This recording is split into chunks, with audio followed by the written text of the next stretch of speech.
يا أيها الناس اعبدوا ربكم الذي خلقكم والذين من قبلكم لعلكم تتقون۔ اللہ کی خشیت، اللہ کی عظمت کا احساس اور استحضار اور اپنی بے بسی، اپنی فقیری، اپنی محتاجی، اپنی تقصیر، اپنی کوتاہی، اس کا ادراک ہو جائے کہ وہ کتنی عظیم ہستی ہے، اس کا ہمارے اوپر حق ہے کہ ہم اس کی عبادت کریں، اس کی فرما برداری کے اندر زندگی گزاریں، اس کا شکر کریں، اس کی نعمتوں کی قدر کریں۔ یہ اس کا حق ہے اور اسے یاد رکھیں، اس سے غافل نہ ہوں، اس کو بھولیں نہ، اس کو نظر انداز نہ کریں، اس کی طرف سے منہ نہ موڑیں۔ یہ اللہ کو یاد رکھنا دل کے ساتھ، یہ اللہ کا حق ہے، اور پھر اس کی شکر گزاری اور وفاداری کے اندر زندگی بسر کرنا کہ انسان جو جو اس کی نعمتیں ہیں ان کا شکر کرے، ان کی قدر کرے اور اس کا بن کے رہے۔ نعمت وہ دیتا ہے اور نعمت پا کے انسان سرکش نہ ہو جائے۔ ان الانسان لیطغی ان رآہ استغنی، انسان سرکش ہو جاتا ہے، وہ یہ سمجھتا ہے کہ میرے پاس وسائل آ گئے، میرے پاس قوت آ گئی، میرے پاس بہت ساری چیزیں مجھے حاصل ہو گئی اور میں بڑا بن گیا۔ نہیں، انسان کو جتنا ملے انسان کو اتنا ہی اللہ کے سامنے جھکنا چاہیے، دبنا چاہیے، فروتنی اختیار کرنی چاہیے، عاجزی اور نیازمندی کا مظاہرہ کرنا چاہیے اور اللہ کا شکر گزار اور وفادار بن کے رہنا چاہیے۔ تو اللہ کی یاد، اللہ کا شکر اور اللہ رب العزت کی محبت، اللہ اکبر، اس کی عظمت و جلال کی وجہ سے، اس کے جمال و کمال کی وجہ سے، اس کے احسان و انعام کی وجہ سے، اس کے ساتھ محبت اور پھر اس کی تعظیم، اس کی بے نیازی کی وجہ سے، اس کی کبریائی کی وجہ سے، اس کی عظمت و جلال کی وجہ سے، اس کی تعظیم، یہ چیزیں علم ہے، اس کا نام علم ہے۔ یہ علم شاید معلومات کا علم تو بڑھ رہا ہے لیکن یہ حقیقی علم گھٹ رہا ہے۔ حدیث میں آتا ہے یفشو القلم ویرفع العلم ویکثر الجہل۔ یفشو القلم،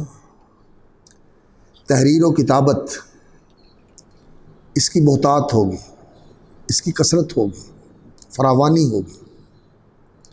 یہ بہت عام ہو جائے گا۔ ہر چیز ملی ہوئی، ہر چیز لکھی ہوئی مل جاتی ہے، چھپی ہوئی مل جاتی ہے اور مختلف شکلوں میں مل جاتی ہے۔ اس کی آپ تحریری شکل میں، کتاب کی شکل میں، ہارڈ کاپی شکل میں لینا چاہیں وہ بھی مل جاتی ہے، اور سافٹ کاپی کی شکل میں آپ لینا چاہیں وہ بھی آپ کے موبائل میں موجود ہے۔ یفشو القلم لیکن یرفع العلم، علم اٹھ جائے، علم نہیں رہے گا۔ وہ کون سا علم نہیں رہے گا؟ یہ حقیقی علم جس کے ساتھ خشیت پیدا ہوتی ہے، جس کے ساتھ محبت پیدا ہوتی ہے، جس کے ساتھ انابت اللہ پیدا ہوتی ہے، جس کے ساتھ تعلق باللہ پیدا ہوتا ہے، یہ علم اٹھ جائے گا تو یکسر الجہل، اور انسان جاہل ہو جائے گا، انسانوں کے اندر جہالت آ جائے گی، جاہل ہو جائیں گے انسان۔ جاہل، اللہ اکبر، پڑھے لکھے نہیں ہوں گے، ان پڑھ ہوں گے، نہیں، ڈگریاں ہوں گی ان کے پاس، بہت پڑھے لکھے ہوں گے، بڑی بات کرنی آئے گی، بہت زیادہ ڈھنگ سے اور زور سے اور بنا کے اور بڑی مؤثر بنا کے بات کر لیتے ہیں، لیکن علم وہ ہے جس کے ساتھ عمل آتا ہے، جس کے ساتھ عمل آتا ہے۔ اللہ اکبر۔ فضیل ابن ایاز کا غالباً قول ہے کہ انسان اس وقت تک جاہل رہتا ہے جب تک اپنے علم پر عمل نہ کرے۔ لا یزال العالم جاہلا بما علم حتی یعمل۔ انسان جب تک علم پر عمل نہ کرے اس وقت تک جاہل رہتا ہے، اور ہمارے عمل والے پہلو میں بڑی کمی ہے۔ اللہ تعالی ہمیں توفیق عطا فرمائے کہ ہم اس کمی کی تلافی کر سکیں، اس کا ازالہ کر سکیں، اس کا تدارک کر سکیں۔ اور اللہ اکبر، اسی طرح ایک اور تابعی ہے مالک ابن دینار، وہ کہتے ہیں کہ آپ دیکھیں گے اللہ اکبر کہ لوگ ایسے ہیں، ایسے علم والے ہیں، ایسے معلومات رکھنے والے ہیں، ایسے بات کرنے والے ہیں کہ ترى الرجل لا يلحن في حرف، اس کی باتوں میں، اس کی گفتگو میں ایک حرف اور ایک لفظ کی غلطی اور لحن نہیں ہوتا۔ وعمله كله لحن، اور اس کا عمل سارا غلط ہی ہوتا ہے۔ وعمله كله لحن۔ تو یہ دور ہے جس میں ہم جی رہے ہیں، تو اس دور کے اس فتنے کو اور اس مرض کو ہمیں سمجھنا چاہیے، اور اپنے آپ کو اس فتنے سے بچانا چاہیے۔ اور یہ علم جو ہے شریعت کا علم، دین کا علم، اس علم کی جو اساس ہے اور اس علم کی جو آپ کہہ سکتے ہیں کہ نیوکلس ہے، مرکزہ ہے، وہ اللہ کی معرفت ہے، وہ اللہ کی معرفت ہے۔ اللہ رب العزت کی معرفت، اس کی عظمت، اس کی جلال، اس کے جلال، اس کے جبروت اور اس کی بے نیازی، اس کے اسماء و صفات کے ذریعے سے، اس کے قرآنی تعارف اور تعریف کے ذریعے سے، جو قرآن نے اللہ کی تعریف فرمائی ہے، اللہ کی پہچان کروائی ہے، اللہ کا تعارف کروایا ہے، اور جو رسول اکرم صلی اللہ علیہ وسلم کی زندگی سے معلوم ہوتا ہے کہ رسول اکرم صلی اللہ علیہ وسلم اللہ کا علم رکھنے والے تھے۔ انا اعلمکم باللہ واعرفکم باللہ، کہ میں اللہ رب العزت کا سب سے زیادہ علم رکھنے والا ہوں، سب سے زیادہ اللہ کی معرفت رکھنے والا ہوں۔ اور اس علم و معرفت کا اثر کیا تھا؟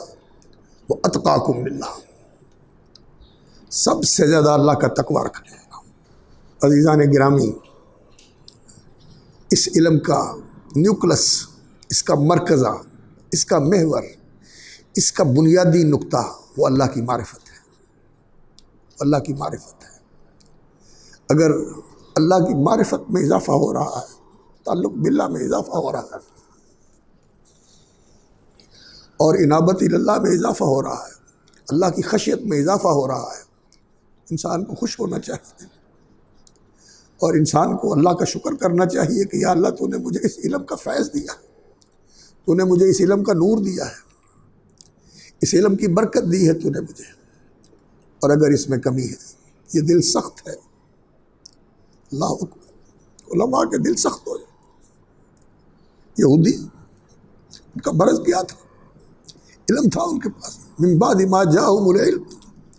ان کے پاس علم آ گیا۔ اللہ اکبر، فما اختلفوا الا من بعد ما جاءہم العلم، ایسے ہی کہ حتی فما اختلفوا الا من بعد ما جاءہم العلم بغیا بینہم ان ربک یقضی بینہم یوم القیامۃ فیما کانوا فیہ یختلفون۔ علم آ گیا ان کے پاس، علم کے آنے کے بعد پھر ان کے اندر یہ وصف پیدا ہوا، ثم قست قلوبکم من بعد ذلک، دل سخت ہو گیا۔ یہ دل کی سختی، یہ سنگ دلی، یہ انسان کا کٹھور ہونا، یہ علم کی نحوست ہے، یہ علم کی برکت نہیں ہے۔ انسان کو ایسا نہیں ہونا چاہیے۔ انسان کو رقیق القلب ہونا چاہیے، نرم دل ہونا چاہیے۔ ان ابراہیم لحلیم اللہ منیب، ابراہیم علیہ السلام بڑے ہی نرم دل تھے، بردبار تھے، اور اللہ اکبر، اللہ کے سامنے گڑ گڑانے والے تھے۔ اور ابراہیم علیہ السلام انتہائی نرم دل تھے۔ رجل رحیم رقیق القلب لکل ذی قربہ و مسلم، رسول اکرم صلی اللہ علیہ وسلم نے فرمایا کہ جنتی جو ہیں ان میں سے ایک بندہ وہ ہے رجل رحیم، جو بہت ہی مہربان ہوتا ہے، رقیق القلب، اس کا دل نرم ہوتا ہے، لکل ذی قربہ و مسلم، ہر رشتہ دار کے لیے، ہر مسلمان کے لیے۔ یہ خلق خدا کے ساتھ اس کے دل کی نرمی کا تعلق ہے کہ ہر مسلمان پہ رحم دل ہوتا ہے، مہربان ہوتا ہے، اس کے دکھ کو دکھ محسوس کرتا ہے، اس کی تکلیف کو تکلیف محسوس کرتا ہے، اس کے دل پہ اس کا اثر ہوتا ہے۔ اور اللہ رب العزت جب اللہ کا نام آ جائے، جب اللہ کا ذکر آ جائے، تو پھر اسے اپنے آپ پہ قابو نہیں رہتا، بے قرار اور بے چین ہو جاتا ہے۔ اللہ کی محبت میں سرشار ہو کر پھر وہ اللہ رب العزت کی طرف بڑھنے کی کوشش کرتا ہے، اس کے قریب ہونے کی کوشش کرتا ہے، اسے راضی کرنے کی کوشش کرتا ہے۔ تو یہ چیز اللہ کی معرفت ہے، یہ اللہ کی معرفت ہے، یہ عرفان ہے، یہ اس علم کا نور ہے، یہ اس علم کا فیض ہے۔ اللہ سے یہ مانگنا چاہیے، اللہم انفعنا بما علمتنا وعلمنا ما ینفعنا، اے اللہ علم نافع نصیب فرما۔ نافع کون سا علم ہوتا ہے؟ جو انسان کو ملے اور انسان اس پر عمل کرے اور اس کی دعوت دے اور اس کو پھیلائے، یہ علم نافع ہوتا ہے۔ علم نافع انسان کو ملا، عمل کیا اور اس کو آگے پہنچایا، اس کو پھیلایا، اور یہ نفع دینے والا علم ہے جس سے انسان اللہ اکبر، اللہ رب العزت کے قریب ہو، اللہ رب العزت کے قریب ہو، اللہ کا قرب انسان کو ملے، اللہ اکبر۔ اور اللہ کا قرب حاصل کرتے کرتے انسان مقام محبوبیت پر پہنچ جائے، جیسا کہ وہ حدیث ولی ہے، جو اللہ کے دوست ہوتے ہیں، جو اللہ کے دوست ہوتے ہیں، اولیاء اللہ، اللہ اکبر، من عادی لی ولیا فقد آذنتہ بالحرب،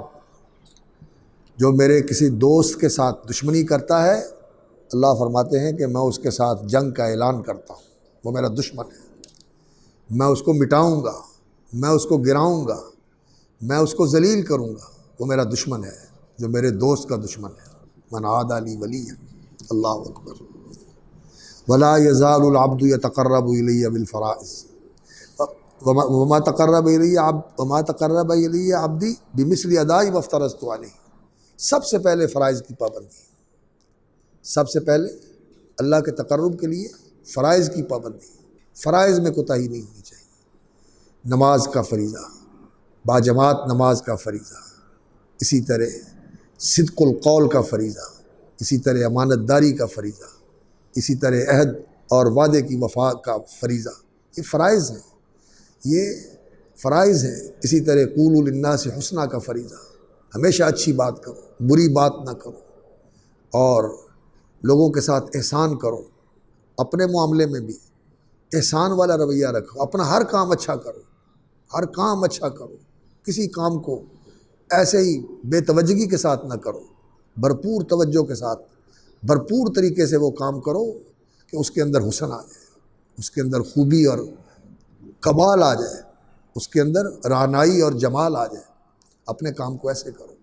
ہر کام کو ایسے کرو، اپنے کو بہترین کر کے، بے دلی کے ساتھ، اور ایسے ہی جیسے ہمارے پنجابی میں کہتے ہیں ڈنگ ٹپاؤ کام نہ کرو، کام محنت کر کے لگن کے ساتھ کرو، اور دوسروں کے ساتھ بھی خیر خواہی والا کام کرو، بھلائی والا کام کرو، احسان والا کام کرو، جس میں اس کا بھلا ہو، جس میں اس کا فائدہ ہو۔ تو یہ سارے فرائض ہیں، ان فرائض کی پابندی کرے۔ صرف فریضہ نماز ہی نہیں ہے،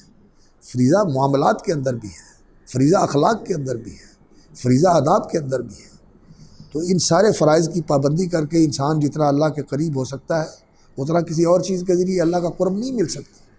یہ اللہ کے قرب کا ذریعہ ہے کہ انسان فرائض کی پابندی کرے۔ عقیدے کا فریضہ، عقیدہ کیسا ہونا چاہیے، عبادت کا فریضہ، عبادات جو ہے فرض ان کی پابندی کرنا، اور جو اخلاق کا فریضہ ہے کہ ایسے اخلاق ہونے چاہیے مومن کے۔ نبی صلی اللہ علیہ وسلم نے فرمایا مومن کے اندر ہر قسم کی کمی ہو سکتی ہے، یتبع المؤمن علی کل خلق الا الکذب والخیانہ، او کما قال صلی اللہ علیہ وسلم۔ مومن کے اندر فطری کمزوریاں ہو سکتی ہیں لیکن جھوٹا اور خائن نہیں ہوتا۔ تو انسان کے لیے فریضہ ہے کہ انسان امین ہو اور انسان صدیق ہو، سچا ہو۔ تو اخلاق کے اندر بھی انسان کو فرائض کی پابندی کرنی چاہیے، اور اسی طرح آداب ہے، اللہ اکبر، ان آداب کے اندر بھی انسان کو پابندی کرنی چاہیے۔ تو یہ فرائض کے ساتھ جو اللہ رب العزت کا قرب حاصل کرنا ہے، اس میں انسان بہت زیادہ فعال ہو، ذمہ دار ہو، اور انسان اس کے اندر بہت زیادہ لحاظ رکھنے والا ہو اور فکر مند ہو، چوکس ہو کہ فرائض میں کوتاہی نہ آ جائے، فرائض کی پابندی کرے، اور فرائض اسی وسعت کے ساتھ، اسی شمول کے ساتھ سارے فریضے، معاملات کا فریضہ، خیر خواہی کرنا اور دوسرے کے ساتھ احسان کرنا، دوسرے کا بھلا چاہنا، اور اخلاق کے فرائض، آداب کے فرائض، ان سب کی پابندی کریں۔ وَلَا يَزَالُ الْعَبْدُ يَتَقَرَّبُ إِلَيَّ بِالنَّوَافِلِ، اور بندہ پھر فرائض کی ادائیگی کے بعد نوافل کے اندر بھی اہتمام، التزام اور انتظام کے ساتھ لگا رہتا ہے، ان میں بھی کوتاہی نہیں کرتا، غفلت نہیں کرتا، اس لیے کہ جب زوال شروع ہوتا ہے تو نوافل ختم ہوتے ہیں، نوافل ختم ہوتے ہیں پھر سنن ختم ہو جاتی ہیں، سنن ختم ہوتی ہیں پھر فرائض ختم ہو جاتے ہیں، انسان پیچھے ہٹتا چلا جاتا ہے، نوافل سے ہٹا سنتوں تک رہ گیا، سنتوں سے ہٹا فرائض تک رہ گیا، پھر فرائض میں بھی کمی اور کوتاہی آنا شروع ہو جاتی ہے۔ تو لا یزال العبد یتقرب الی بالنوافل حتی احبہ، یہ تقرب الی اللہ، یہ اللہ کی طرف قدم بقدم، لمحہ بلمحہ، ہر گھڑی ہر پل اللہ کی طرف بڑھتے رہنا، اس کی طرف بڑھتے رہنا، اس کو پانے کے لیے اس کے ساتھ اللہ اکبر اپنے تعلق کو مستحکم، مضبوط اور استوار کرنے کے لیے کوشش کرتے رہنا کہ یہ تعلق پختہ ہو جائے، وہ مجھے اپنا بنا لے، وہ میرا بن جائے، اللہ اکبر۔ یہ چیز انسان کے اندر ہر وقت موجود رہے، اور اس میں ہر وقت انسان لگا رہے، اور نوافل کا بھی اہتمام کرے، اور محبوبیت کا مقام حاصل ہو جائے انسان کو۔ اور یہ کب ملتا ہے؟ جب اللہ نے فرمایا تھا اوفو بعہدی اوفی بعہدکم، تم میرے ساتھ اپنے عہد کو پورا کرو، میں تمہارے ساتھ کیے ہوئے عہد کو پورا کروں گا۔ تو جب انسان اللہ سے محبت کر کے اس کی طرف بڑھتا ہے تو پھر اللہ بھی جواب میں محبت دیتے ہیں، کیونکہ وہ یحب المتقین، یحب المحسنین، یحب التوابین والمتطہرین، اللہ اکبر۔ اللہ رب العزت ان لوگوں سے محبت کرتے ہیں کیونکہ وہو الغفور الودود، وہ پیار کرنے والا ہے، وہ محبت کرنے والا ہے۔ تو اللہ رب العزت کی معرفت کا یہ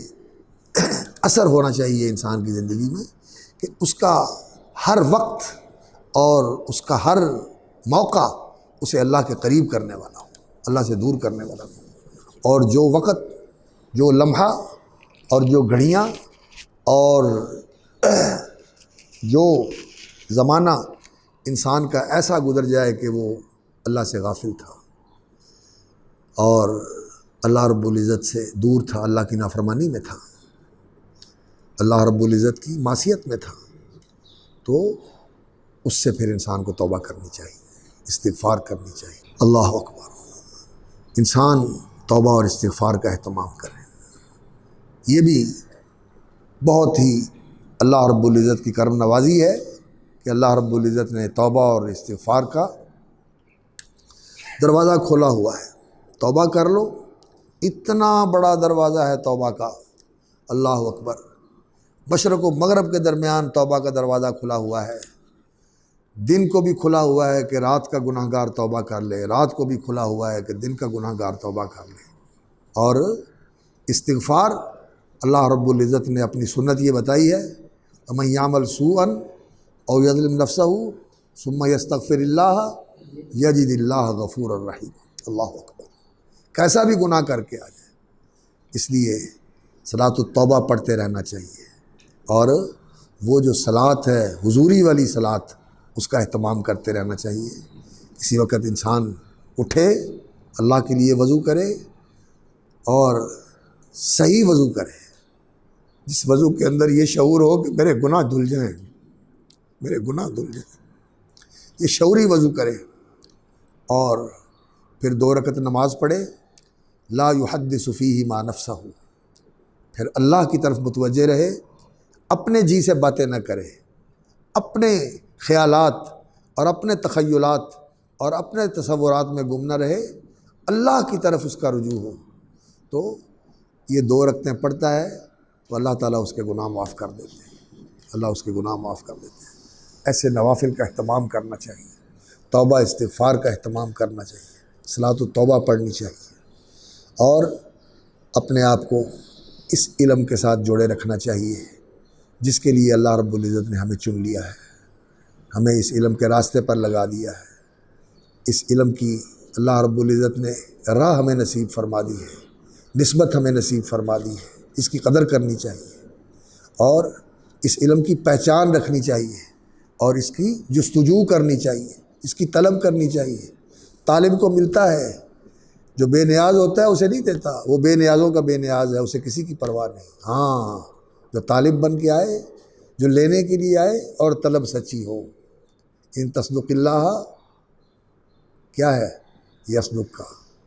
اگر تو اللہ کے ساتھ سچا ہے تو اللہ تعالیٰ تیری طلب کو حقیقت بنا کے پورا کر دے گا، اور پوری ہو گئی اس کی طلب، اس کی طلب پوری ہو گئی،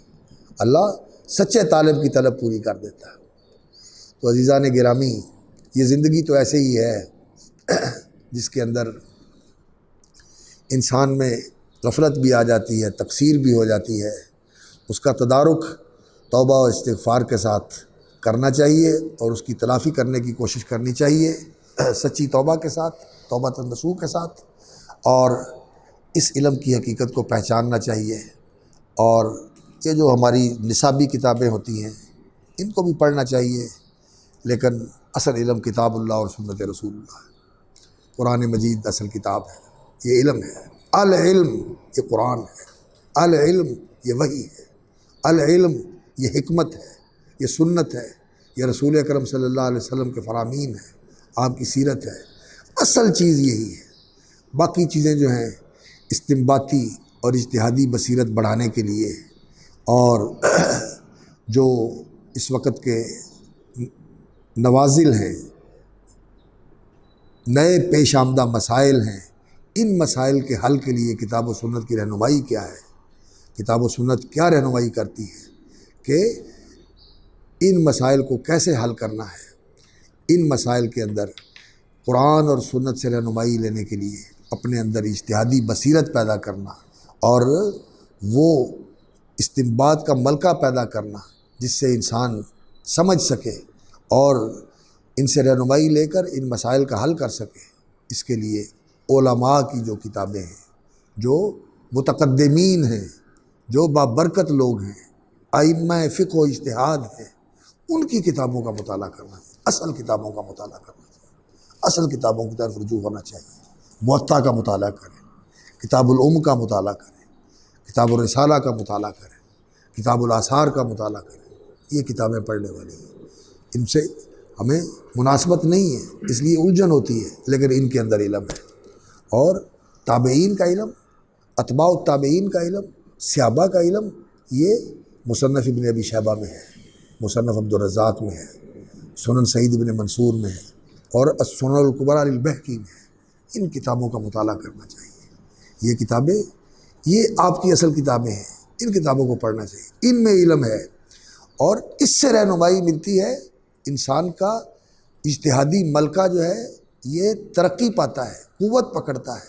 اور انسان کے اندر یہ بصیرت اور صلاحیت پیدا ہوتی ہے کہ وہ اس علمی ذخیرے سے فیض یاب ہو کر، اس سے مستنیر اور اس سے رہنمائی لے کر موجودہ دور کے اندر جو نوازل ہیں،